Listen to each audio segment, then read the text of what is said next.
Yo guys, what's up? Welcome back. Today I'm showing you I can make dark VST guitar loops. Today, as I said, it will be with VST. Maybe in the future we could make it with a real guitar, just like this one, because I got one right here where we can play beautiful chords like this. So yeah, just let me know in the comments, but yeah, this is the loop.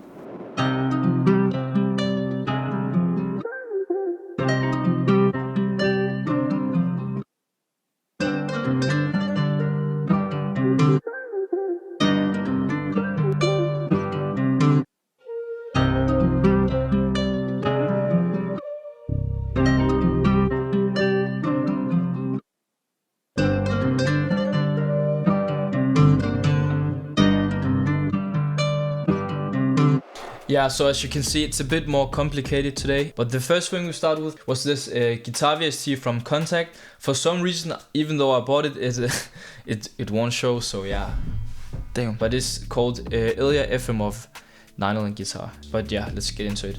And by the way, we're on that FL21 baby. Board, and it's all legit, man. Yeah, as you can see, it's a bit more advanced, this loop. I chopped the melody up. And the MIDI for the melody is also quite advanced until you get the main fundamentals for it, and that's what I'm going to explain. But this is before chopping it up. This is what it sounds like.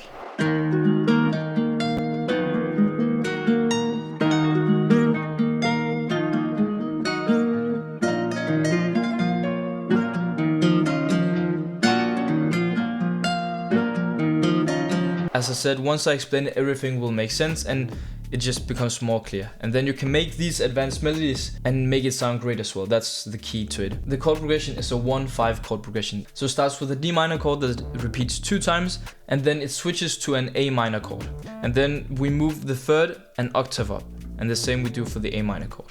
Then we add the bass notes. Has the key thing to everything in this kind of melodies, this movement.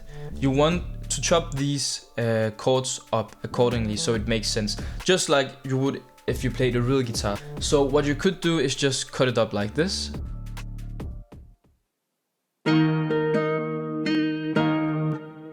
So just already like that, it sounds a lot better. And then what you can do is just make some of the chords stop.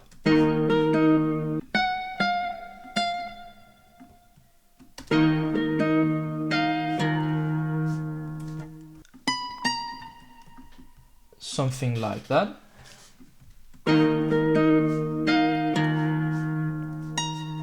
Then you could add passing notes. And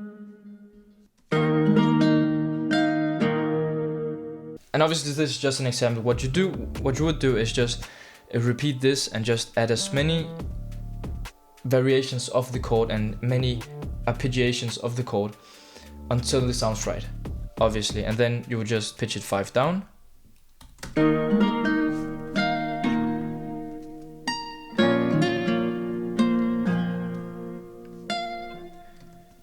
And then that's it. It's quite simple once you get the understanding of it. So yeah, really that's it.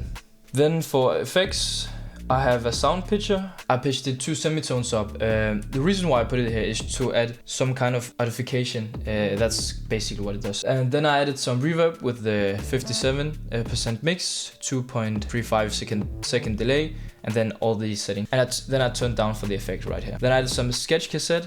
If you have some other vintage plugin, you can also use that. It doesn't matter. It's just whatever makes sense. And then I have halftime, and then I put on an EQ to cut up the lows. And without effects, it sounds like this.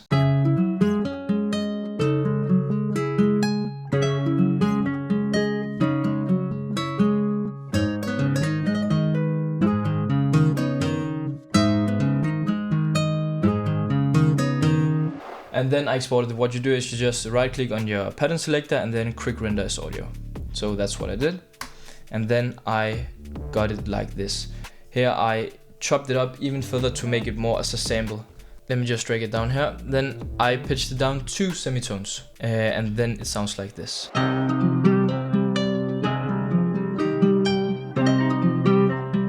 So yeah, you get the idea. And then here comes another key thing to take note of. I chopped it up. Really, it's just doing it like this. to every bar there's, to every other half bar. I think you can say it like that. And then I just did it like this, just to make it more sample-like. And it's literally the same for everything else. And then I deleted every fourth one, so it would mean this, this, this, and this, just to change it up. You can also just select all the samples and then just cut it like that.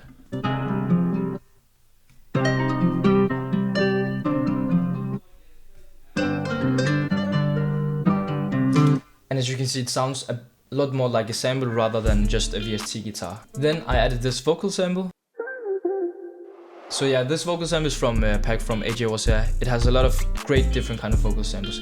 So I just picked one from there, and then I just pitched it to match the key of the sample. And here I just repeated it before.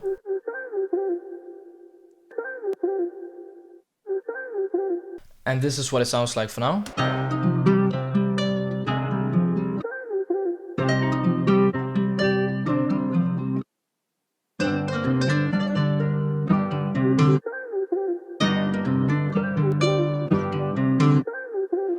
So it's really about using the empty spaces in your samples. And then I added this flute.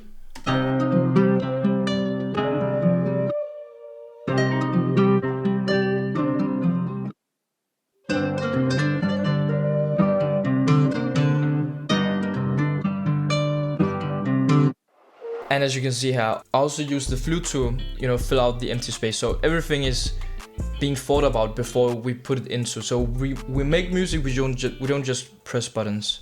It's called you tell the computer what to program. That's why you see everybody is a producer and a DJ now. But it takes a great producer like me to tell them sounds is garbage, they're fake. And this is quite a key thing to take note of. The loop sounds like this.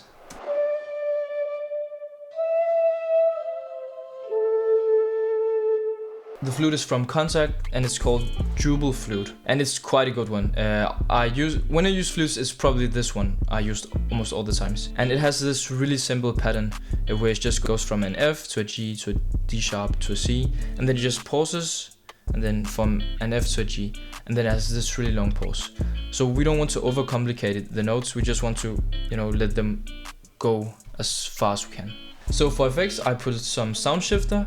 Again, I put this on to create some artifacts, because without, you could just pitch it up 10 semitones, it wouldn't sound the same. Then I put on some vintage verb, again exactly the same, the presets 57% and 2.35, and then a lot more in the mix knob.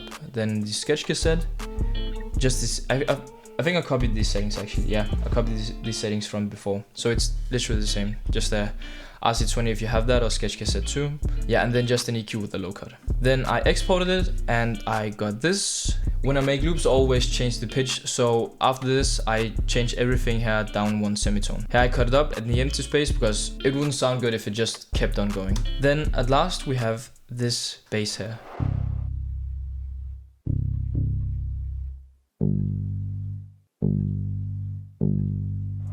Yeah guys, that's it. I hope you enjoyed the video. If you would like, you can download the loop in the link below. And then yeah, just comment what you would like me to do next time. So yeah, peace.